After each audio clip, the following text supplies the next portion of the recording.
Thank you, Mr. Chairman. Real quickly, is it Girton? Did I pronounce that correctly?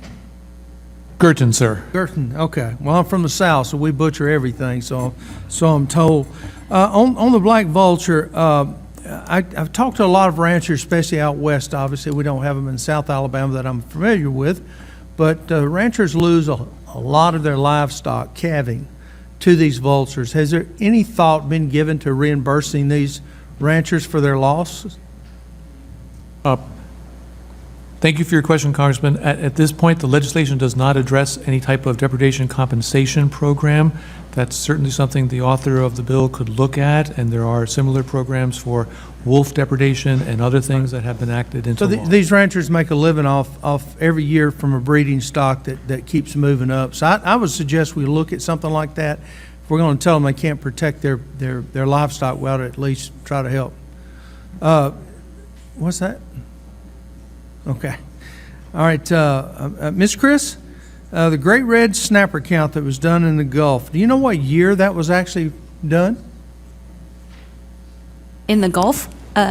Yes, that just concluded, and the results of the Gulf Great Red Snapper count were integrated into management decisions this year. Okay. Did they pull a net on that count, or did they actually count bottom fish?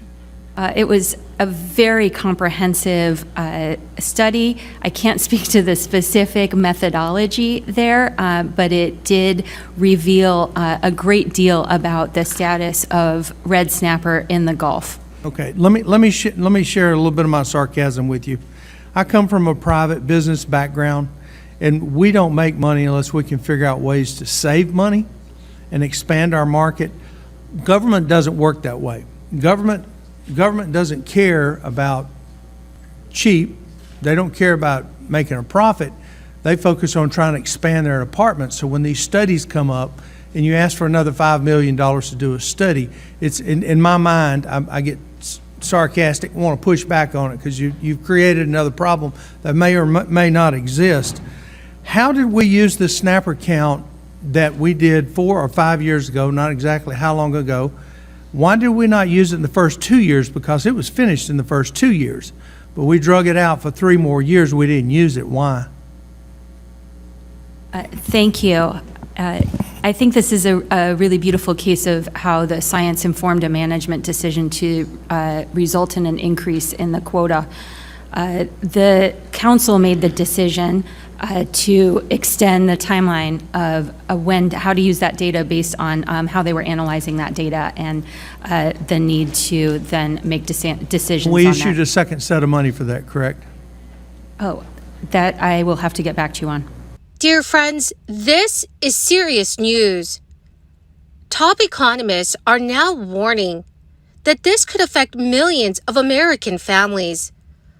A looming government shutdown and a recession are expected to affect many people's finances.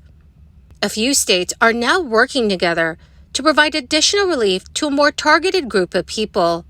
My dearest friends, please make sure that you watch until the end of this video to hear about all of the new details. Also, friends, do stay tuned because I'll be announcing the winners of yesterday's Walmart gift card giveaway. If you would like to enter these weekly giveaway, friends, all you need to do is click and like several of my videos and then comment below the keyword of each video that you watch. The more videos that you watch and then comment on, my friends, the greater your chances of winning the giveaways.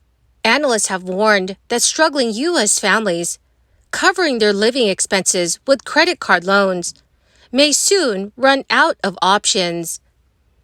American consumers have stayed stubbornly resilient in the face of rising rates and costs of living, even as the Fed has deliberately tried to curb their spending to get inflation in line.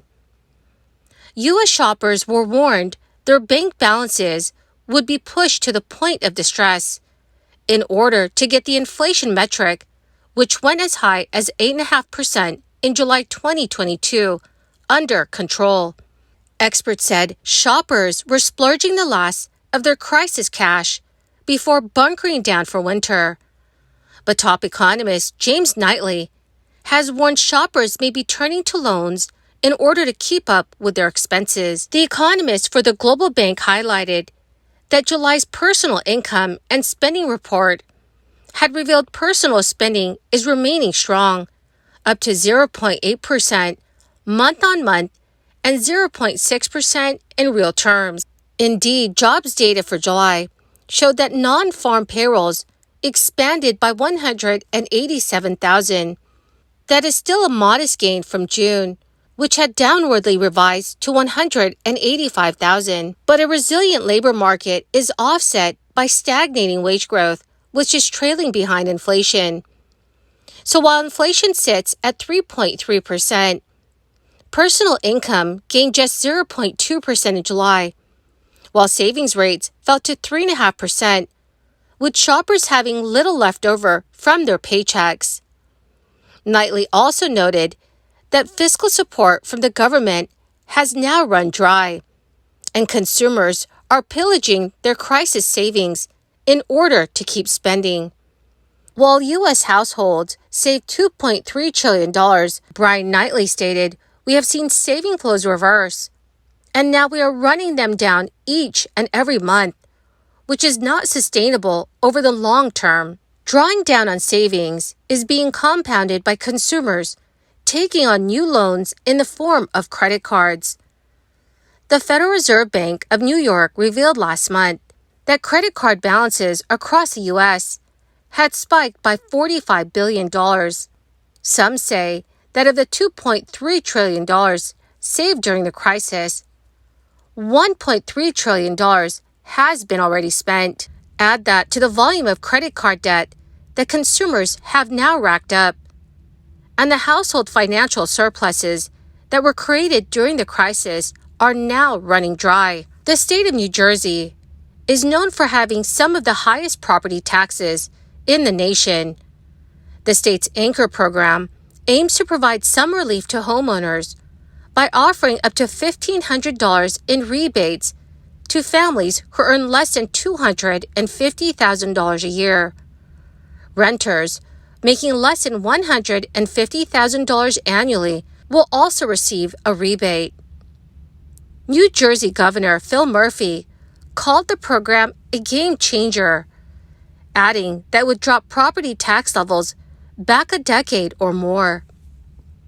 For the program to return this year, Governor Phil Murphy set aside more than $2 billion in the 2024 state budget that took effect on July 1st, 2023. The New Jersey governor also announced that the 1.3 million property owners or renters who participated in the program this past spring will be automatically re-enrolled for this year's rebates. The rebates will be sent by check or direct deposit starting this October. Officials say that automatically re-enrolling people in the program is a great idea. Sometimes these types of government programs are not fully utilized because people are not aware of them, or in some cases, there is high administrative burdens for people to complete the application in order to receive their eligible benefit. Governor Murphy acknowledged that there were complaints from some residents about the process to obtain their Anchor rebate, calling it the fly in the ointment. Well, my magnificent and most marvelous friends, that is the end of my daily stimulus update video for today. My dearest friends, thank you very, very much for joining me here and for being part of this community. To say thank you and to show my appreciation, I will be announcing winners every Friday for the Walmart gift card giveaway. If you would like to enter the weekly giveaway, friends, please click and like several of my videos and then comment below the keyword of each video that you watch. The more videos that you watch and then comment on, friends, the greater your chances of winning the giveaways. The winners of yesterday's Walmart gift card giveaway is Sheila M625 and Carmen Colon. Congratulations to both of you.